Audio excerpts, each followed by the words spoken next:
Well, welcome to the True Man Podcast. This is an invitation to radical reconstruction of a man's masculine heart and soul in a place of safe community where we dare to ask questions deep seated inside a man and explore ways to help you become a better man, a better son, a better dad, and a better spouse, and just an all around great dude. That's what we do right here on the True Man Podcast and in the True Man community. And that's what I like to call just complete awesomeness, right? Well, welcome into the show today. Now, before I proceed, I do want to say hustle on over to True Man Life Coaching's webpage. A couple of things that you can do on that page. One, you can grab my book. Hey, we're getting ready for Christmas. Get a great book for the man that you love in your life, True Man, True Ways, a roadmap of discovery to the masculine heart.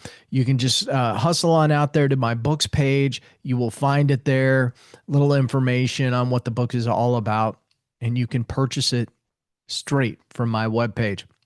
The other thing that, and I'm going to put this in the show notes, but I want you to see on my website is about midway through the homepage there. You can sign up for my upcoming newsletter, the True Man Inner Circle. We're going to kick this off about the first part of the year, and you'll be able to get that email just every week, some bite-sized chunks of things that can better your life, things that I wish I would have had to kickstart my week and get it going. So you can get out to the website right now, or you can click on the link in the show notes to sign up for that newsletter. And we're going to be kicking that off over the next few weeks. So you don't want to miss that.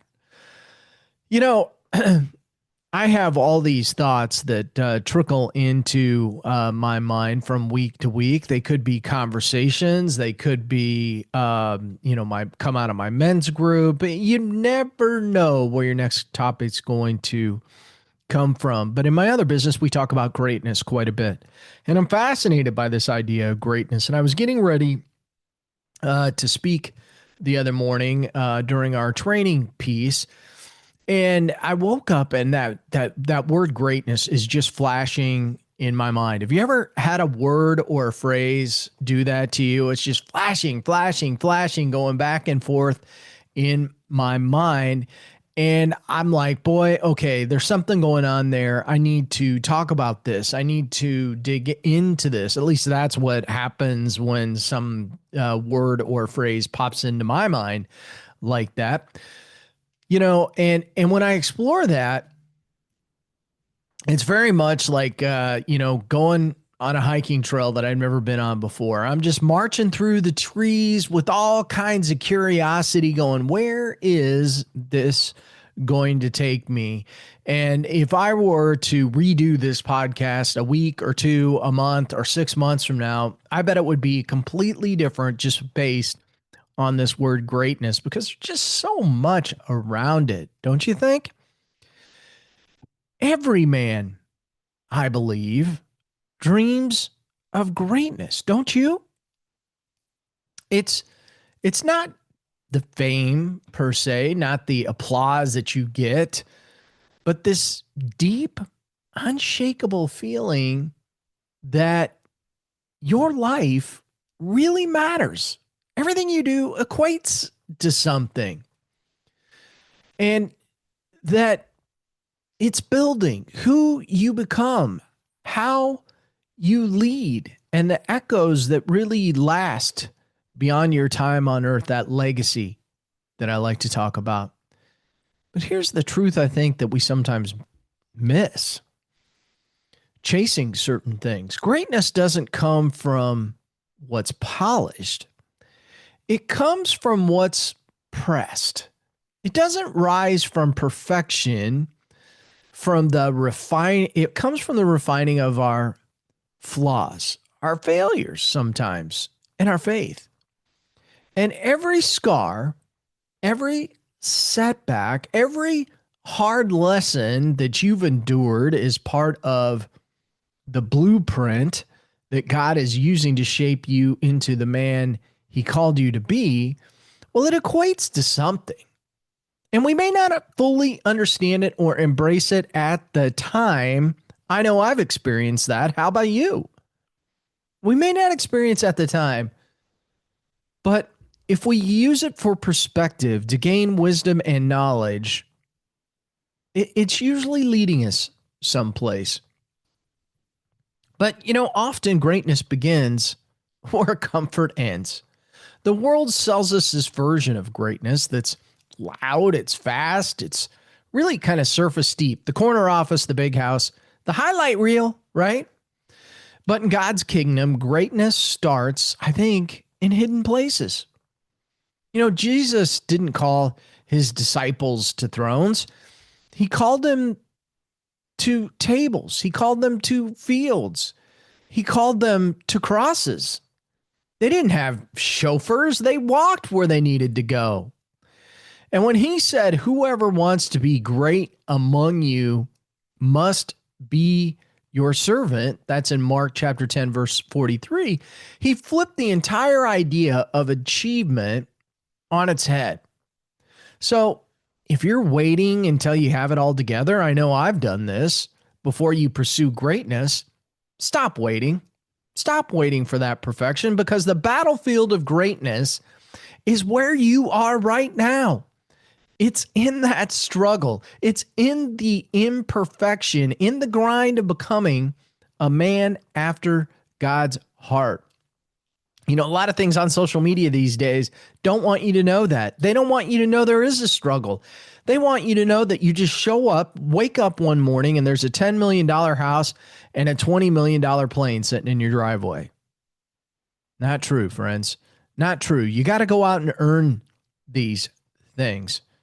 And maybe those toys are what you need anyway. We live in a culture that hides weakness. Men are taught to suppress their flaws, bury their feelings, and fake their strengths. But here's the truth. Your flaws are not your failings. They're your forge, right? Think about Moses. Moses stuttered. He couldn't speak clearly, yet God used his voice to free an entire nation. Think about Peter. Impulsive, emotional, and inconsistent, yet Jesus called him the rock upon which he'd build his church. Think about David, a shepherd boy, overlooked and underestimated, yet called a man after God's own heart. Now, every one of these men had flaws, certainly, and those flaws became their foundation of greatness, and yours can too. Why? Because when God gets a hold of a flawed man who's willing to be molded, he turns weakness into weaponry. And you can't lead others from a place of pretending. It never works. But when you lead from your scars, from your story, what's your story in the larger story? That's when people see the real power of God working through you. Now, there's a quote, and I've used it before on the True Man podcast, from Theodore Roosevelt. I love it, love it, love it. That should be tattooed on the soul of every man who dares to live boldly. Goes like this. It's not the critic who counts, not the man who points out how the strong man stumbles. The credit belongs to the man who is actually in the arena, whose face is marred by dust and sweat and blood, who strives valiantly, who errs and comes up short again and again, because there is no effort without error and shortcoming. Brothers, this is the life of a true man. We don't measure greatness by perfection. We measure it by commitment. Every man in the true man community is in the arena. Some are fighting to rebuild their marriages. Some are battling the demons of addiction, insecurity, or regret. Some are clawing their way toward financial stability or emotional healing. But the fact that you're in the fight, that you've shown up, that you've chosen not to quit, means you're already walking in greatness. Failure isn't falling down. Failure is refusing to get back up. Can you relate to that? I can't even count the number of times I've fallen in my life. It's in that lowest ebb where I dug deep to find the energy to start all over. Happened to me many times. Sometimes things, they just don't go the way we plan. And that sucks. As the Marines say, we have to embrace the suck, but it isn't even realistic to think that you're going to achieve some kind of perfection every time you show up for work or in your marriage or in your life in general. Every time I go to the golf course, for example, I think it looks like a par round is coming, even though I've never broken 80. Not bad. Okay, but I keep working and striving towards that goal. And I certainly raise my hand and ask for help every chance that I can get, always looking for somebody to help me get better. And there's this myth out there that goes along with that power of asking for help. And it's what's the funny thing is that somewhere along the way, we've gotten this idea of a quote unquote self-made man. It's become the standard. But the truth is, there's really no such thing. Every man is God-made, grace-shaped, and battle-tested. Aren't we? Greatness does not come from independence. It comes from dependence on God, on our brotherhood, and on truth. And that's why communities like this one, the True Man community, exists. Because we weren't meant to walk this journey alone, or we weren't meant to sharpen one another. We are meant to sharpen one another like iron sharpens iron. We tell the truth even when it's uncomfortable, and we carry each other's burdens when life knocks us down. See, a true man doesn't hide behind the mask. Oh, I've got it all together. Doesn't work. He stands before his brothers and says, I'm still growing, I'm still learning, but I'm still here. Now, friends, that's greatness. That's courage. That's the kind of man God can use. You can't have greatness, friends, without fire. And every blacksmith knows this. Raw metal doesn't become strong until it's heated, hammered, and shaped. Sometimes we got to take a trip up to the anvil. We got to go through the heat. We got to be hammered. We got to be shaped.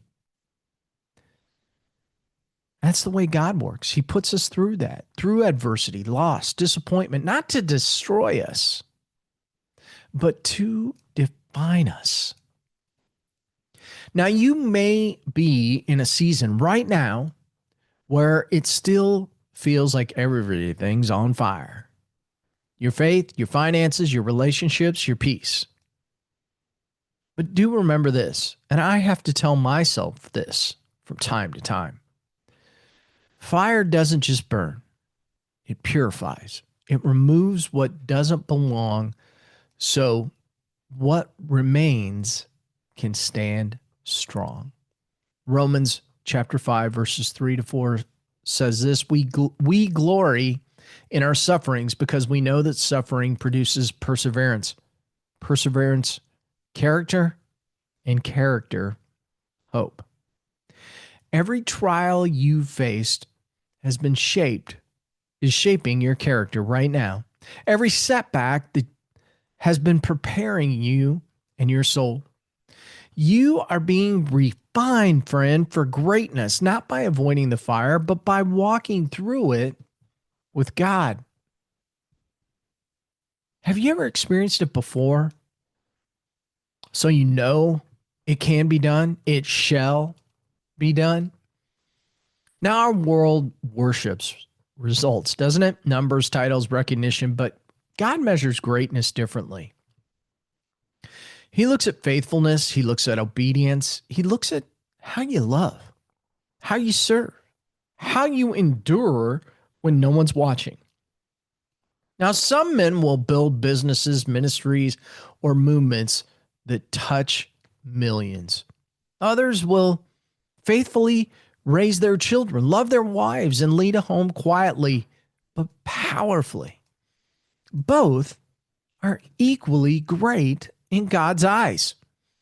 Now, the goal isn't to achieve what others call success, it's to fulfill what God calls stewardship.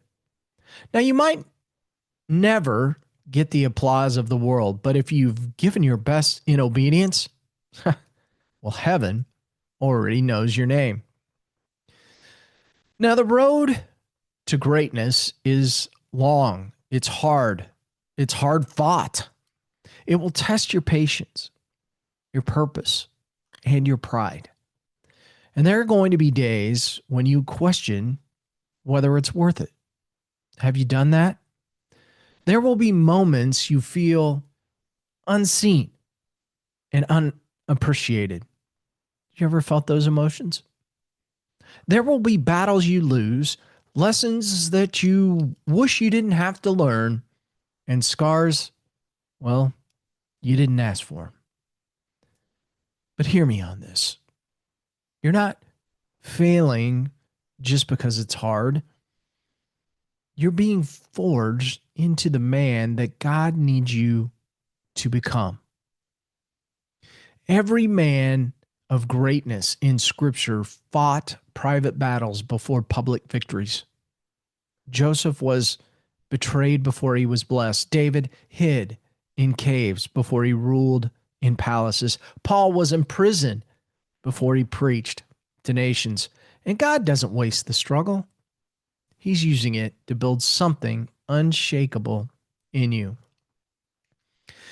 And when you walk with God, greatness becomes a partnership, not a performance.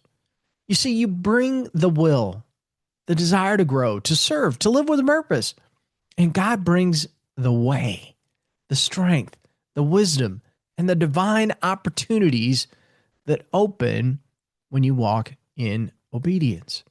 And Psalm chapter 37, verse 23 says, "The steps of a good man are ordered by the Lord, and he delights in his way." Now that means your steps, even the ones that stumbled, were not wasted. They were ordered, directed, designed to lead you toward the man God created you to be. And when you partner with God, even your detours become your divine preparation. Oh, have I learned this oh so well. So at True Man Life Coaching, we don't chase perfection. We chase excellence, exceptionalism, doing the best with what we have, where we are, while honoring God in the process. That's what separates boys from men and men from true man. Perfection isn't a performance trap. It keeps men ashamed and afraid to fail, but excellence is an act of worship. It says, God, I'll give you my best, even when it's messy, even when I'm still figuring it all out. It's okay to admit it. You don't have to be perfect to be powerful. You just have to be willing to grow, willing to fight, willing to stand back every time you fall. You see, that's how greatness is built. One step, one day, one act of obedience at a time. And when your life comes to its final chapter, and we know it will, greatness won't be measured by what you built or what you owned. It's going to be measured by who you became and whose lives were changed because you dared to live fully for Christ. Now, there's a quiet greatness in the man who keeps showing up when no one else notices. There's greatness in the father who prays for his kids every night. There's greatness in the husband who chooses forgiveness over pride. There's greatness in the business owner who runs his company with integrity, even when cutting corners would be easier. There's greatness in every man who refuses to settle for average and keeps striving to honor God through every season. What if the very thing that you think disqualifies you is the thing that God plans to use most powerfully? Think about that. Your past mistakes, your broken relationships, your moments of doubt or failure. These aren't tombstones, they're testimonies. And 2 Corinthians chapter 12 verse 9 reminds us, "My grace is sufficient for you, for my power is made perfect in weakness." That means God's greatness doesn't show up in strength, it shines brightest through your weakness. And when you stop hiding your flaws and start offering them to God, he turns them into fuel for your mission. So, men of the True Man community, this is what we're all about. We are not perfect men. We are not pursuing men. We're men in process, being molded, stretched, and refined for greatness. We don't hide from fire. We walk through it. We don't pretend we've arrived. We invite others into the journey. We don't compete against one another. We sharpen each other because greatness is not a solo pursuit. Heck no, it's a brotherhood. Each man here carries a story worth telling, a fight worth fighting, and a faith worth building together. We're rediscovering what it means to lead, to love, to live with excellence, and all for the glory of God. Now, in closing, I want to say this. You don't need permission to step into greatness. You just need courage. Courage to face your flaws, courage to own your story, courage to serve others with humility, courage to fight. Keep fighting when others have quit. Because the man who dares to step into the arena, who gets scarred, tired, and tested, but keeps fighting anyway, that's the man God calls great. You know, greatness isn't about never failing. It's about never staying down. And if you stay faithful, if you walk humbly, serve boldly, and trust God through every test, you'll look back one day and realize every flaw was a lesson, every fight was a shaping, every failure was a setup for something greater. You were never chasing greatness. No, God was building it in you. How about that? How does that make you feel?